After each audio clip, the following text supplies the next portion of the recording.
बच्चों की प्राकृतिक स्थिति क्या है?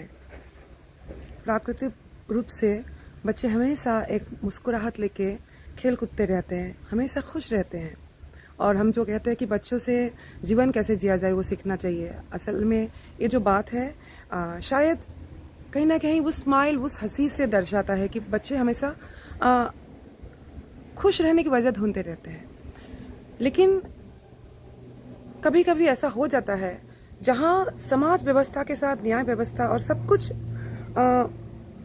नर्वस होके या कंफ्यूजन में आके निर्णय नहीं ले पाते हैं। बच्चे तो उस सिचुएशन में निर्णय ले लेते हैं, लेकिन समाज और न्याय व्यवस्था फिर भी निर्णय नहीं ले पाते।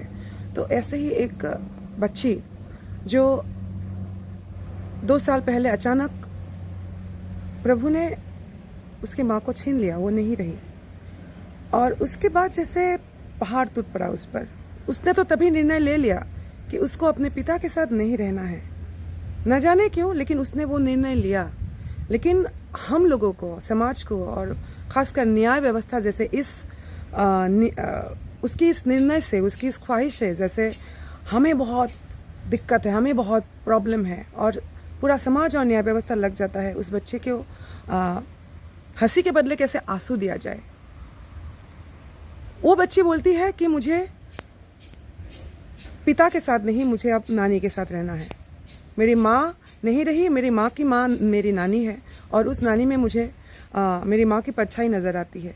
ये भाषा उसकी नहीं है, लेकिन उसको उसका भाव जो है यही दर्शाता है। और मैं साक्षी रही हूँ इस पूरे घटनाक्रम की।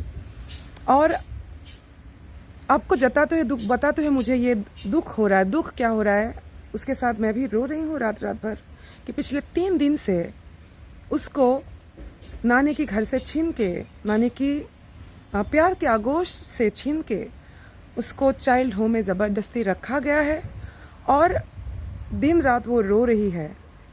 और मुझे ऐसा लगता है कि हमें, समाज को, न्याय व्यवस्था को कोई हक नहीं है। उसको अगर हंसी नहीं दे सकते, हमको उसको रुलाने का कोई हक नहीं है। जैसे भारतवर्ष में और एक सीता की अग्नि परीक्षा शुरू हो गई है बचपन से, और वो रो रो के यही गुहार करिए कि मुझे नानी के पास भेजिए, मुझे नानी के पास भेजो, मुझे यहाँ नहीं रहना है। उसके सामने न्याय व्यवस्था ने 2 ऑप्शन रखा है। तीसरा ऑप्शन जो वो चाहती है वो तो हटा दिया गया है। या तो पिता के पास जाओ या तो चाइल्ड होम जाना पड़ेगा तुम्हें। तीसरा जो अवस्था है, जो नानी है, जो हमारे भारतवर्ष में चाचा चाची, मामा मामी, नानी की तो कहानियां होती है, उसको साहित्य के रूप में हम लोग पढ़ते हैं। तो क्या ये सब झूठ है? इसका कोई अर्थ नहीं है, इन रिश्तों का कोई अर्थ नहीं है न्याय व्यवस्था में। उसको जबरदस्ती उसके सामने से ये मौका छीना गया कि वो नानी के पास नहीं जा सकती। या तो पिता के पास जाना है या तो होम में रहो। उसकी इतनी सी ख्वाहिश हम पूरा नहीं कर पा रहे हैं। और हम अपने आप को चाइल्ड राइट्स के बारे में, बहुत सारे हम लोग बड़े बड़े संगठन चाइल्ड राइट्स के ऊपर, मंत्रालय है चाइल्ड के ऊपर, उनकी सुरक्षा, उनकी अधिकार को लेके बहुत बड़े बड़े हम लोग बात करते हैं। लेकिन एक छोटी सी उसकी ख्वाहिश हम लोग पूरा नहीं कर पा रहे और हम पूरे समाज मिलके उसको आंसू दे रहे हैं। हमें न्याय चाहिए, उस बच्ची के लिए न्याय चाहिए और मुझे पूरे देश भर का मदद चाहिए, सपोर्ट चाहिए उस बच्ची के लिए।